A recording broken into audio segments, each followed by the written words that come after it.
Chapter 1 is an introduction to research methods. So why would we study research methods? Obviously, this is nowhere near as exciting of a course as some of our other topics. But so much of what we're learning in our other courses comes from information from people's prior research. So it's really important for us when we consume research, when we read it, even when we're reading it and it's written for like the everyday consumer in the news, it's important for us to understand what are good, ethical, proper research methods so that we understand what that data really means. Now, as social scientists, right, so human service, psychology, sociology, criminology majors, right, we both produce and consume research, and it's important for us to be informed consumers of research. We need to understand the findings and how to apply those findings to other information or material. We also need to know how to critique those findings and critique those methods. So we have a couple realities here, right? One is experiential reality, okay? These are things we know from direct experience, right? So we touch the hot stove, we learn that, oh, when the stove is turned on, it's hot, and if I touch it, I'll get burned, right? So that's something we know from experience. And then there's other things we consider to be real because we've been told they're real and everyone agrees with it, right? So like we know the sun rises in the east and sets in the west. None of us have gone outside and like conducted experiments and tracked this with a compass, right? Now, Kansas City did this preventive patrol experiment, and this let us know that the agreement that revealed that agreement reality that simply increasing patrols decrease crime is misleading. Okay, that sentence sounds a little weird, so let me explain it again. Just because we think common sense wise, oh, if we have more police patrols, we'll have less crime, doesn't mean that's what's actually happening. And in fact, in criminal justice, a lot of things that we think are true, research tells us the opposite. Things that are logical conclusions that seem to make sense. This would also hold true, obviously, in our other social science fields as well. So the role of science, right, and we tend to think of science as a subject, but science is really a method of understanding, right? Think back to maybe like 5th grade when you learned the scientific method, right? That's what science is. It's a method, okay? So sometimes people will critique our sciences, the social sciences. They'll call them soft sciences. They'll say they're not real sciences. They are sciences, okay? We use the same method of understanding that you use in biology, that you use in chemistry. So we often talk in our fields about empirical data or empirical research, okay? And that means scientific-based data, okay? Empirical data. It's knowledge produced based on experience or observation. Now, when we're doing this as scientists, right, we agree to certain criteria when we're going to decide whether or not something is true based on experience or when we have decided that it's true because we've agreed to that, okay? So the thing that we assert to be true, maybe that's something like poverty causes crime, has to be logical and empirical, okay? So for instance, there's a statistic I read a long time ago that said 94% of rapists like cheese, okay? Now nobody is reading that sentence and then looking at men who eat cheese and being like, must be a rapist, okay? It's not logical.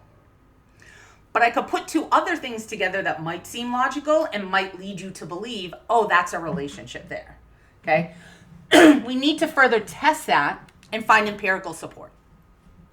So the methodology, right, our methods are going to be how we test this. It's going to be the science of finding out the answers.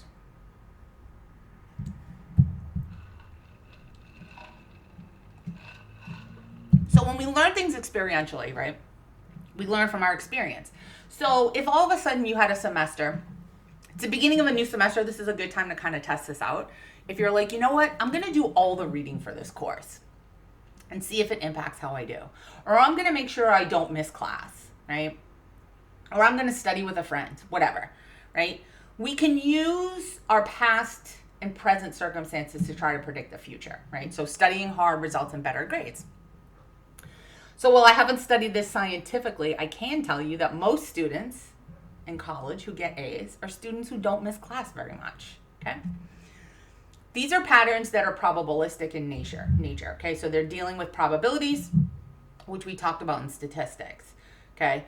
So When we think that something will probably occur, we're saying that an effect occurs more often when the cause occurs than when that cause isn't there. But not always, okay? This is the thing that makes our sciences different from the natural sciences, right?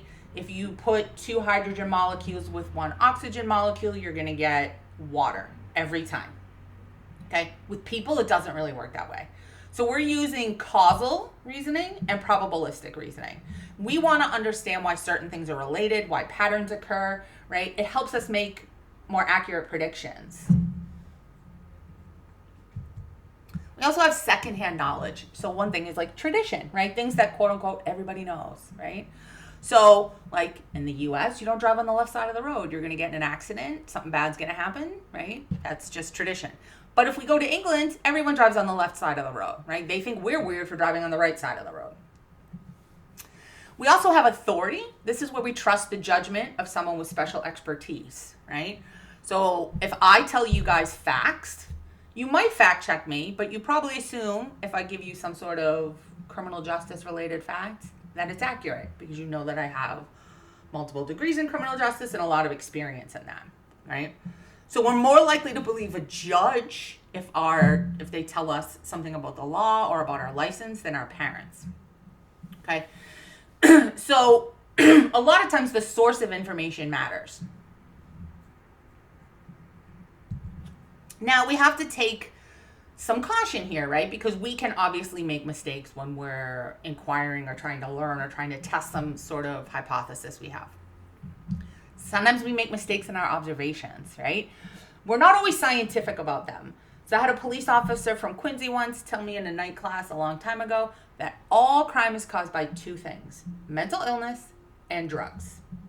And I said, well, the data does not support that. And of course, he's coming at it from his perspective as a police officer, okay? That's what I call anecdotal evidence. He might call it experiential evidence. But generally, we're not collecting that kind of data for ourselves in an empirical way. Is he keeping a notebook every night of all the people he interacts with, what kind of crimes occurred, whether or not those people were intoxicated, whether or not they were mentally ill? Probably not, okay? We also have to remember that he's in one town, he works a particular shift, and that the type of crime that comes to the attention of the police is going to be visible, loud street crime, right? So like white collar crime isn't going to come to his attention. Things that happen behind closed doors might not come to his attention, okay? So we want to make sure that we're not making mistakes in our observations, okay? One way we can do this is we can look to prior research and be like, how are certain concepts or variables measured, right? So like age, how do we measure age? We measure age in years, right? That's like an accepted method of measuring age. How do we measure something like happiness? That's a little tougher, right? Again, we can look to prior research and be like, are people defining this a certain way? But we're going to have to spend a little bit of time thinking about how we're going to measure that. And then in our research, we're going to have to lay out for people, how did we decide to measure that and why? We also have to be careful that we don't take our data and our findings and overgeneralize. We tend to look for patterns in what we observe. We tend to overgeneralize based on a small number of observations, right? It might not be a big enough sample. It might not be the sort of sample that you can use to make generalizations. So our methods really matter here. And we can also overcome this idea by replicating studies, repeating those studies and seeing if we get the same results. We also want to be careful about selective observation. So once we see a pattern, it becomes much easier for us to see all the other instances that match that and to ignore the things that don't fit into our pattern. And humans, we're great at pattern recognition, okay? So we want to look before we do our research and sort of set a threshold for ourselves of what are we looking to find in order to make a certain conclusion. We also have a tendency, if something doesn't make sense to us logically, to be like, that must not be true. So for example, a woman business executive who is kind and feminine is taken as proof that all other female executives are mean and masculine.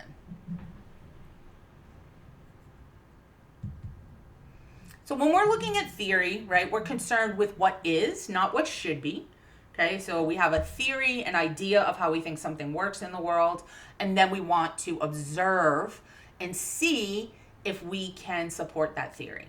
So sometimes we have a theory and then we observe, but sometimes we're observing a lot of things and it helps us be like, I wonder if A and B are connected. So what are some of the purposes or values of social science theory, right? Scientific social science theory can help us discover what is. It does not settle value debates, okay? So it's not necessarily telling us what's right or wrong, but it can tell us what is happening, okay? So one thing to think about is a lot of social science research also looks at like program evaluations, right? So something like, what makes someone a good parole officer? Well, we got to think about that, okay? What do we mean by good parole officer? Do we mean has the least number of people who end up back in prison? Do we mean actually sends a lot of people back to prison? What do we mean?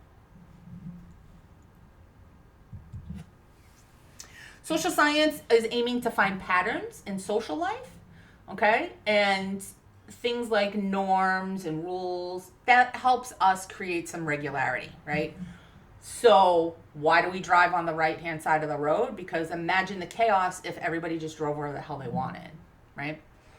We also have rules like you can't get your driver's license until you're a certain age. And usually you have to have like done some sort of, right? You have to have had a permit first. And you have to maybe have done some driver's ed and you have to take a test, right? These regularities in social life are also probabilistic patterns, right? We don't have to have something occur 100% of the time in order for it to be a pattern. In fact, with people, almost nothing is going to occur 100% of the time. A lot of our research is also looking at aggregated data. We're looking at patterns, not individual people's behavior. Now, if you look at something like a case study, that might be a study of one individual person, one individual case, one individual program. More often than not, though, we're looking at aggregates, okay? Like a bunch of things together. So here's some data we could look at, right? So we might think having babies, right? The fertility rate, how many women are having babies? What might be something that plays a role in that, right? So if you were actually to look at fertility patterns over time, you would see that probably maybe starting with my generation, definitely millennials and your generation, people are having fewer children. They're having children later. Many women are choosing not to have children, right? So we have babies for lots of reasons, right? But the fertility rate is pretty consistent. And social life is generally pretty orderly, right? So we could look at this and try to see how come the rates overall are pretty similar. So when we're doing research, things we're going to look at are variables, right? And so you guys, pretty much everyone here already took statistics. So we've done a lot of work with variables. But a theory is telling us how certain variables are related, right? Now, an attribute is characteristics or qualities that describe something. So like you could describe people as married, single, divorced. And then variables are groupings of attributes, right? So if you guys were to all think about different jobs you've had, right? The attributes might be like retail worker, hairdresser, whatever, okay? The variable would be occupations. Now, theories are trying to describe relationships that might be expected amongst those variables. We're often looking for causation, what causes something to happen, but this is very hard to prove because generally we don't gather our data in a way that allows us to prove causation, okay? To prove causation, you have to make sure your independent variable, your cause, comes before your effect, your outcome, okay? So, does the type of attorney you have impact what happens to you in terms of your sentence? Type of attorney meaning, do you have a private attorney that you paid for, or do you have a public defender, do you have a pro bono attorney? Now, there's different ways we can go about inquiring things. We could use an idiographic explanation, right? We're going to try to explain one single situation and cover everything that causes it. We see this in a lot of case studies, right? And you guys have probably read at least one case study for me if you've had me before. I've done one in a couple classes where it was about this Canadian military officer who was breaking into people's houses, and initially he was stealing like women's underwear, and then he started sexually assaulting them, and then I think he escalated to killing somebody, right? So in this case, they're not looking at everyone who's done this. They're looking at one person, and they're trying to give us an exhaustive, comprehensive explanation of why this guy did what he did. Okay. Nomothetic explanation is trying to explain a class of situations, right? So like, why do people commit sexual assault? Okay. It's not going to be exhaustive because every single person is going to have different reasons for doing the things that they do, but it's going to be pretty efficient. Now, we always start with our data starts off qualitative, right? Qualitative is non-numerical, it's non-numbers. Gives us a real rich sense of meaning. A case study is a qualitative study. Generally speaking, like a content analysis is qualitative as well. Whereas quantitative means numbers, numerical, okay? So I've done quite a bit of both, although quantitative is much more my strength. Statistics, that's quantitative data. Both are useful, both are legitimate. In criminal justice, quantitative stuff is favored. Qualitative stuff is sort of like looked down upon. It's often criticized as not being able to be generalized to a larger group, which is true, but is also not the point of qualitative research. Now, when we're putting together a theory, there's some terms we want to make sure we know. So our theory is going to be this systematic explanation for things that we're observing, right? Why do we think things occur the way that they do? Now, we want to be objective, right? We want to, I guess I'm trying to think of a better way to explain objectivity, right? If many people agree something exists, generally we consider that to be objective, right? As opposed to subjective. A hypothesis is going to be a specific set of expectations that we think are going to happen, right? So maybe we say something like our theory is that poverty causes crime. Maybe some of our hypotheses are like the more people in a neighborhood that are on food stamps, the higher the crime rate. Okay. Paradigm is sort of a larger model, a fundamental model, a way of organizing reality that might guide our theory. So what are some of our reasons why we would engage in research? One is to explore something, right? So sometimes you might think, oh, people must be studying topic X or Y or Z, okay? And you jump into the database and you're like, wow, no one is really looking at this, okay? Sometimes we're just starting off trying to understand the nature and scope of something. We aren't looking for causal relationships yet, okay? Sometimes we're doing exploratory research, okay? Maybe we're looking at some information because we're trying to decide, do we need to change a policy? Sometimes we're trying to describe what's happening. We're looking at the nature or scope of a problem, right? So anytime you've done some research, maybe you've looked up something like domestic violence and you get some statistics about how common it is, what do victims look like, what do offenders look like, that's descriptive, okay? It's generally accurate formal observations, often involve counting, documenting, right? So the US Census is a descriptive study. Most of our crime data is descriptive. After we have explored something, this is generally what we're looking at. How frequent is something? How prevalent is it? You guys remember early on, one of the first things we learned in statistics was to run those frequency tables.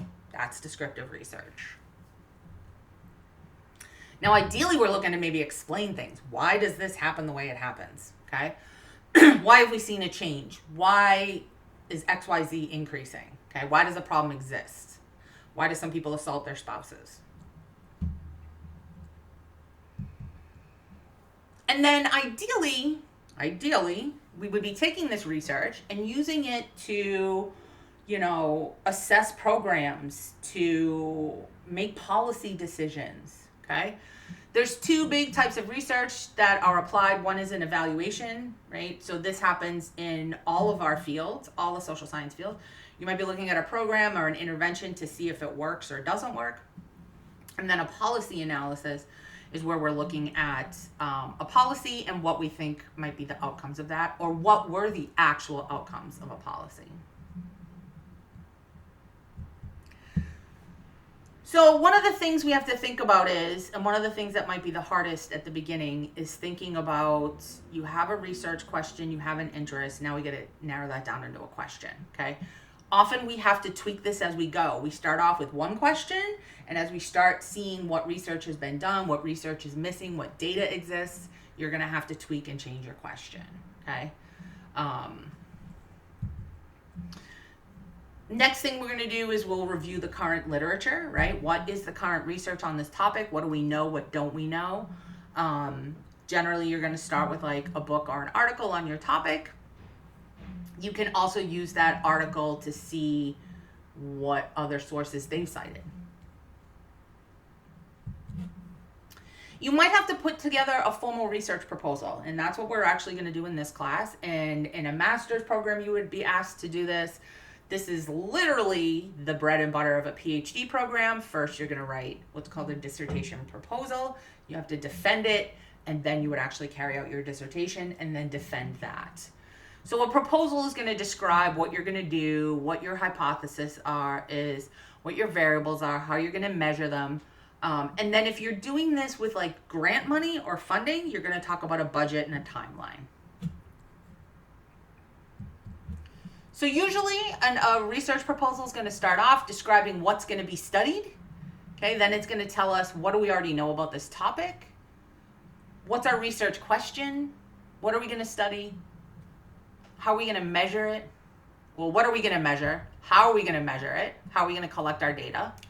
Right? How are we going to analyze our data? We're going to list all of our references, which are generally fairly lengthy. And as I mentioned, if you were doing this for, like you had grant money for this, or you were applying for a grant, you'd have a schedule, a timeline, and then you'd have a budget, right? What kind of money you need and where you're going to spend it.